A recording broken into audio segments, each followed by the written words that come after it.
to day 5 and the final day of the information week. Today is the big one.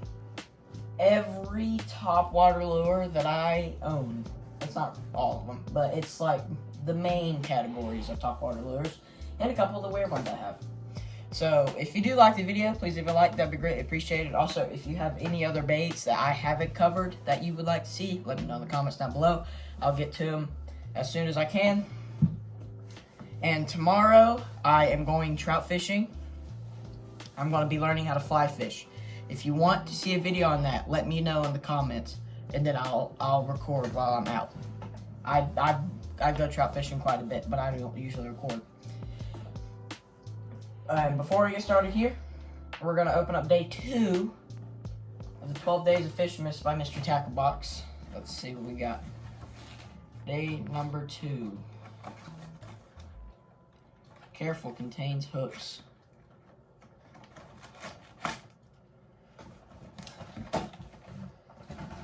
Looks like we got hooks.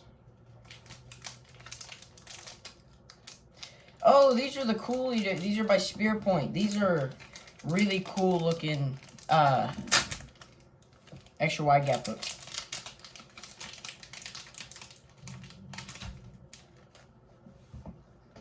And look at it.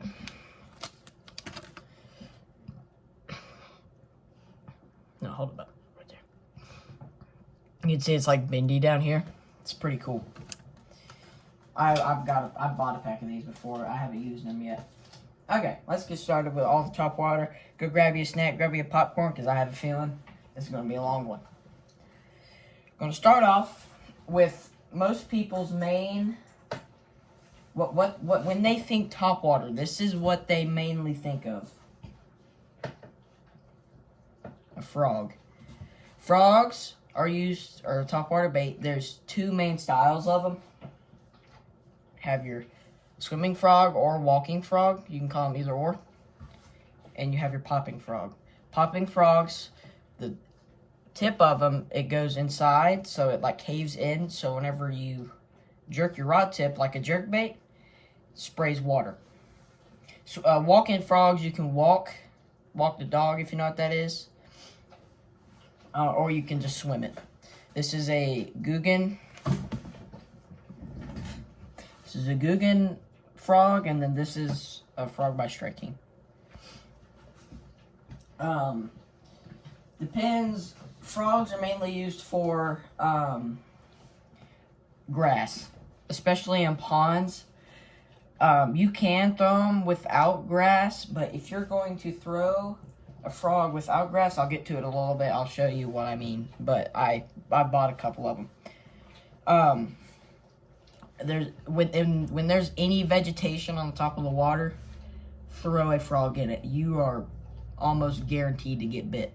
If there's not many bigger fish, downsize. This is a lunker hunt. This is a mini frog. You can see the size comparison of the 2. This one's a lot smaller than the Guggen frog.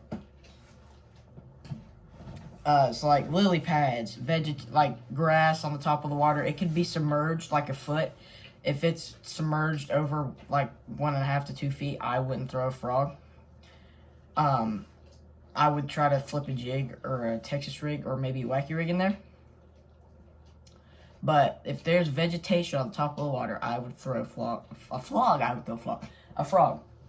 If it is sunny outside, I would throw more of a natural color frog. If it is cloudy, I would throw a white or black frog. This is another lunker hunt frog. That's what I would throw. Again, around in any vegetation, these will work late spring into early fall, or until the grass dies out. You probably could throw them by beds during the springtime. I don't know how much you're going to get bit. I haven't seen anything on it, but you definitely could do that. I recommend, I don't use very many Guggen baits, but I do recommend the Guggen frogs. They make some good frogs. Strike King, I don't know what brand this is because I bought it such a long time ago, but it's another popping frog. It's more like a toad. It's got a toad pattern. But they're hollow body. Another hollow body bait that's really weird, and I have no clue. I tied it on once, and I threw one cast out, and I reeled it in. I was like, this is weird. This is a live target. I can't remember what it's called. It's like shad something. But I gotta have the Motherlode Mystery Tackle Box. It's hollow. It's a hollow body with a spoon on the back. It was kind of like a plopper whenever I was fishing it. But speaking of ploppers, that's what we'll get to next. But I'll throw the live target in the ground. I own one whopper plopper. I've never caught a fish on a whopper plopper, but they are a phenomenal bait from what I've seen. This is a Berkeley Chopo. I recommend the whopper plopper brand. The tail on the Chopo is made with cheaper plastic, so it gets bent, and then the wire also will get bent very easily in the Chopo. Also, the Guggen, again, I don't use many Guggen baits. The Guggen Revolver is probably the best whopper plopper on the market. The blade is in the middle, and I think there's one hook on the front and two on the back, because most fish bite a whopper plopper from the back here, and that extra hook really helps with a better hookup ratio. So these are used, you can throw them around cover, and you can throw them in open water. Whenever there's a school of bass schooling on shad, feeding, you can throw this over it. It makes a nice, you swim it, you don't walk it. You can pop it like do-do-do-do, but it makes a plopping noise. You can look it up on YouTube. You can hear the plopping noise. It's probably one of my favorite noises in fishing. It's very nice to hear, but whopper ploppers are expensive. This is a $15 bait. It's not cheap. So you gotta make sure, I would use heavier line with it too, and then make sure your knot is tied good, and check it if you get snagged or if you catch a fish. I would check your knot. But whopper ploppers, these are a big fish catcher. These catch a lot of big fish. Next,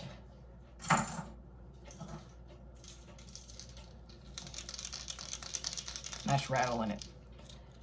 Walking baits. They look like turds. They just look like they're just a stick, just a piece of plastic with hooks on them. That's all they are. But they walk. You walk them through the water. You walk it like a dog. Doom, doom, doom, doom. Something like that. This is mainly a bait you throw over a school of bass feeding on shad. It's really good for, especially ones with heavy rattles. This one's by Monster Bass. This one's actually by Yozuri. I lied. This is by Yozuri. I just got it from a Monster Bass box, I think. The Yozuri 3DB has very nice. It has one big ball right in the middle right there. That's the rattle. You want one with a nice rattle so it stands out better. I would also recommend one. Either have two bigger hooks on it like this, or have three smaller hooks and one in the middle, and then move this one up a little bit. But you just walk it like a dog. Cloudy days, I would throw a more natural color. Sunny days, I would throw like a bone. But walking baits are another big fish catcher. They'll catch a lot of big fish. So on the topic of frogs, if you are not fishing grass or anything sort of vegetation with a frog, but you want to throw one, you can throw it on cover and stuff. The hula popper, I'm gonna get made fun of for this. The hula popper is a great choice. It's a popping frog. It's a popper. It's hard body, and it has treble hooks. Normal frogs do not have treble hooks. They have two hooks on the back that whenever a fish bites, usually they bite from the back, the hooks get pushed down, you set your hook, usually the hooks will go on the top of their mouth and the back. But sometimes a fish may not bite it all the way. They may just bite the tail, or they may not get it all the way in their mouth, or they may hit it from the front. You never know, because if they hit it from the front and they bite down on it and you set your hook, you're just going to pull it right out of their mouth. Because if this is their mouth and they eat it from the front, boom, you set your hook, does not even pierce them. Unless somehow they eat it weird. That if they eat it sideways and you set your hook, Only if they have it all the way in their mouth. But if it's not all the way in their mouth and you set your hook, boom. Or boom. Now it might go in if it's inside the mouth. If it's on the...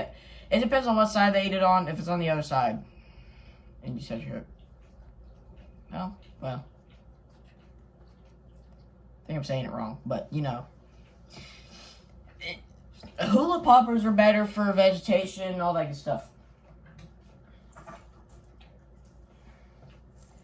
The first version are $2 at Walmart. They suck. Unless you are on a budget, I would try to purchase the second version. The first version has this weird little tail on the back, and the two hooks are right here next to each other, and they can get tangled real easy. See, like that, tangled. And they don't have much movement at all. I mean, like none. They can't really move anywhere. The second version, there's a tail feather. It has a hook on the back of it. There's a hook up here, and they are free movement, and they don't get hooked to each other. That's a lie. They can get hooked to each other, but it's difficult to do so. So if you can spend the money on the second version, do that. Or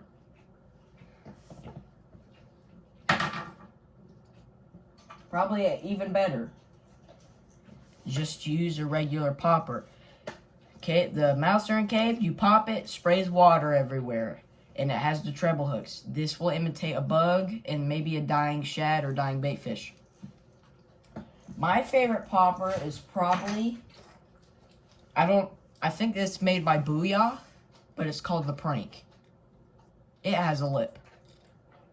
So if you don't want to pop it, you can swim it, and it swims shallow, like a foot depth. And it has a nice rattle to it. They're meant to make a lot of commotion, and especially over big schools of fish like the walking bait and the whopper plopper. They make a lot of commotion, and they're loud, so the bass will recognize them first. This is another good bait to throw on cover. Lastly, for the hard baits, we have a buzz bait. Buzz baits are mainly really good in the fall time around cover. They buzz. This is a buzz bait blade.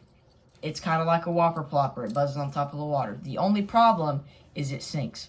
It's a jig head right here, so it's going to fall until you reel it up to the top, and then you have to reel it sort of fast unless you have a lighter jig head.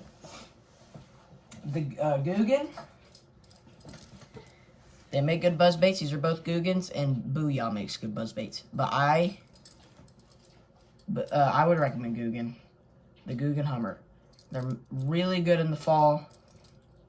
Throw them until late fall, until the bass start moving in their winter spots, because it imitates a shad really well, and it makes a lot of commotion. You can throw it all year round if you'd like. Oh yeah, something I didn't mention. You can put a trailer on the back of these. You can put a swim bait. You could put a craw. If you can, put a buzz toad on the back. I'll go over those in a second. Or a trailer hook. I personally recommend a trailer hook, but you can do either or. And then the one bait I don't have is the buzz toad. It's a soft plastic. It's kind of like a buzz bait. You throw it on a Texas rig, and it buzzes on top of the water. The little feet kick on top of the water, and it makes a lot of commotion.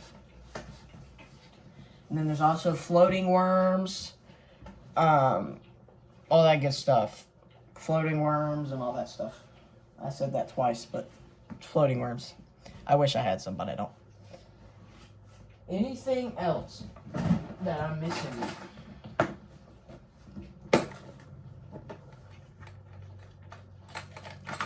Yeah, this is the buzz bait that I own. That's not Guggen. It has an orange blade. I have another one. And then I originally thought this was a topwater until I realized, oh, this is like a spinner bait. It's the Yozuri knuckle bait with the ball. I have not gone over spinner baits. If you want to see that, like the video. But if the spinner bait's not working and you want something a little bit different, you can hear it. It's a little ball, and it knuckles through the water, kind of like a knuckleball if you play baseball like me. It knuckles through the water, and it makes a lot of sound. So yeah, that's all I have for topwater. I don't fish it much, to be honest.